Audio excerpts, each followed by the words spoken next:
Jadi dari hasil pemeriksaan, Nyonya Fiore itu telah menderita penyakit demensia Alzheimer, Ibu. Apa? Ayo kenali gejala-gejala demensia Alzheimer. Penurunan daya ingat.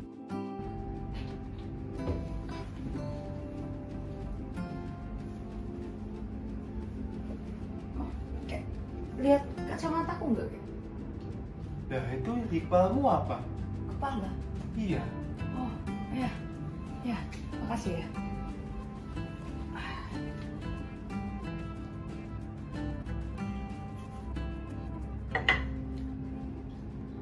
Kacamataku tadi mana ya? Loh, kan tadi sudah nanya.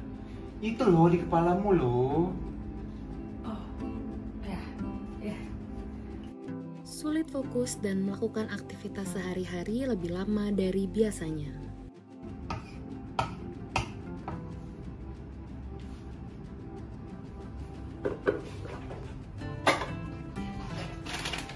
Bu, udah selesai belum masaknya? Kok lama banget? Oh, ya, masak. Sebentar. Kerusakan kognitif ringan yang dapat menyebabkan tersesat. Pak, nenek berangkat dulu ya. Ya udah, hati-hati ya, Nek.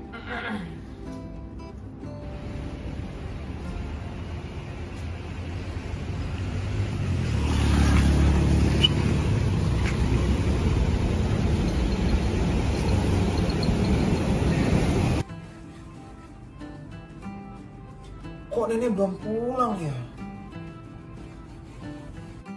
Anggota keluarga mulai tersadar jika penderita membutuhkan bantuan dan penderita lupa melakukan aktivitas yang biasa dilakukan sehari-hari. Pak, kayaknya mama makin pikun deh. Kayak kita harus bawa ke dokter terus rekrut caregiver. Iya deh, kayaknya papa juga ngerasa mama bakalan berubah. Yuk ajak mama ke dokter. Mama, kita ke dokter yuk. Ngapain? Check up. Mama siap-siap ya. Oh, oke.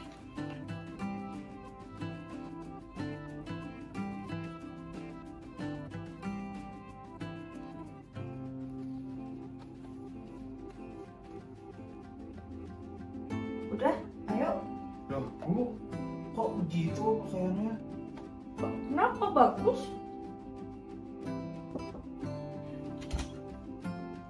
Ya, selamat siang Ibu. Saya Carla, caregiver untuk Ibu Fiore. Oh iya, silakan masuk. Ya.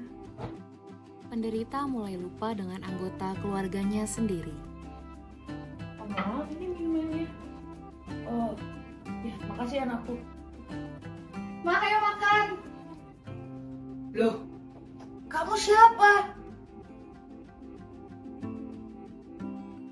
Adanya perubahan emosi dan perilaku dari penderita.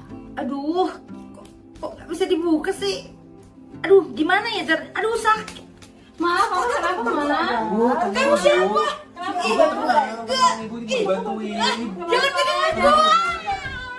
Apa itu demensia Alzheimer? Demensia Alzheimer adalah gangguan neurogeneratif progresif yang paling umum terjadi. Penyakit ini merusak sel-sel otak yang menyebabkan penurunan kemampuan kognitif seperti ingatan, berpikir, dan berperilaku. Di Indonesia, terdapat 9,92% atau sekitar 26,82 juta lansia di Indonesia yang meningkat sejak tahun 1971 sampai tahun 2020 dan diperkirakan akan terus meningkat sampai tahun 2045. Sehingga rasio ketergantungan lansia terhadap penduduk produktif meningkat menjadi 15,54%. Prevalensi orang dengan demensia di Indonesia menunjukkan angka yang lebih tinggi dibanding prevalensi orang dengan demensia di Afrika Selatan. Di Indonesia diperkirakan ada sekitar 1,2 juta orang dengan demensia pada tahun 2016 yang akan meningkat menjadi 2 juta di tahun 2030 dan 4 juta pada tahun 2050. Kenapa sih bisa terjadi demensia pada penyakit Alzheimer? Otak merupakan jaringan yang kaya dengan saraf, dan untuk bisa berfungsi secara normal, saraf-saraf dalam jaringan otak harus bisa berkomunikasi satu sama yang lain. Kegagalan dalam komunikasi saraf ini bisa mengganggu fungsi saraf, misalnya kegagalan memori. Kalau dianalogikan seperti apa? Nah, Misalnya ada sebuah kota di mana setiap orang harus saling mengirim surat tertulis untuk berkomunikasi.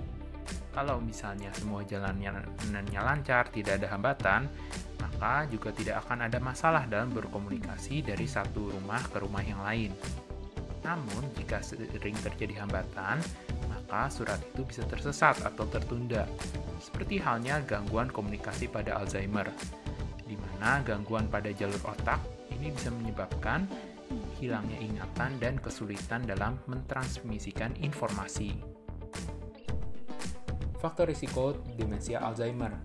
Untuk faktor risiko yang tidak dapat dimodifikasi, yang pertama adalah usia.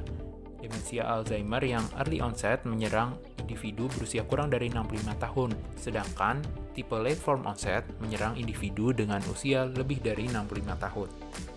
Untuk genetik, sebesar 70% risiko perkembangan dari demensia Alzheimer disebabkan oleh mutasi-mutasi genetik seperti misalnya pada gen APP, gen PSEN1, dan gen PSEN2.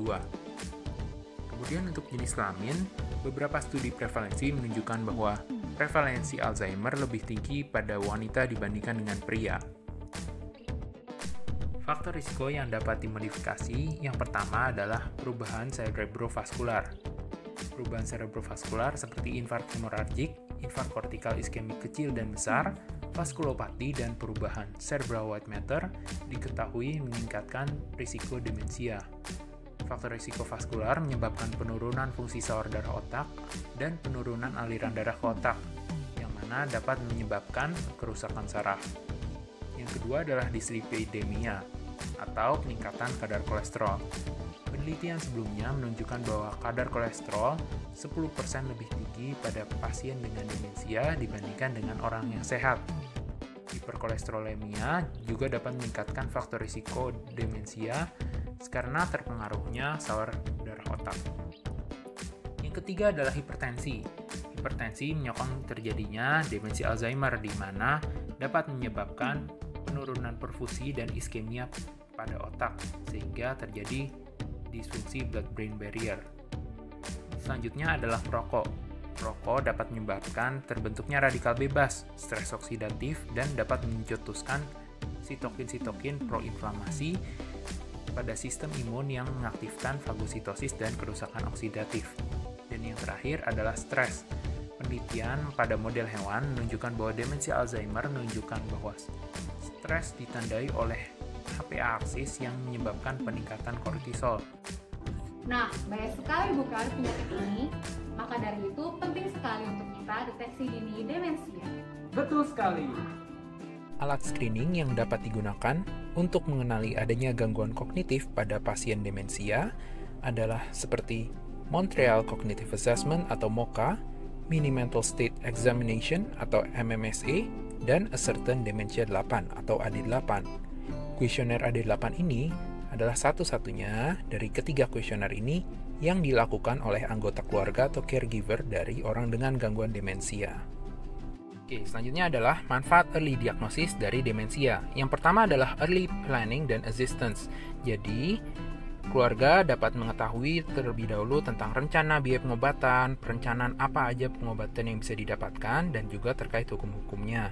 Kemudian, semakin cepat didiagnosis, maka semakin cepat pula ditangani penyakit demensia Alzheimer ini sebelum berprogresi menjadi lebih serius. Yang ketiga, pengobatan demensia Alzheimer terbukti lebih efektif jika dimulai lebih dini. Dan yang terakhir, kondisi kesehatan lain selain demensia juga bisa ditangani dengan lebih baik. Nah, sekarang sudah tahu bukan bagaimana gejala-gejala, cara, serta manfaat dari deteksi dini demensia Alzheimer. Maka dari itu, kita harus kenali demensia dan deteksi dini.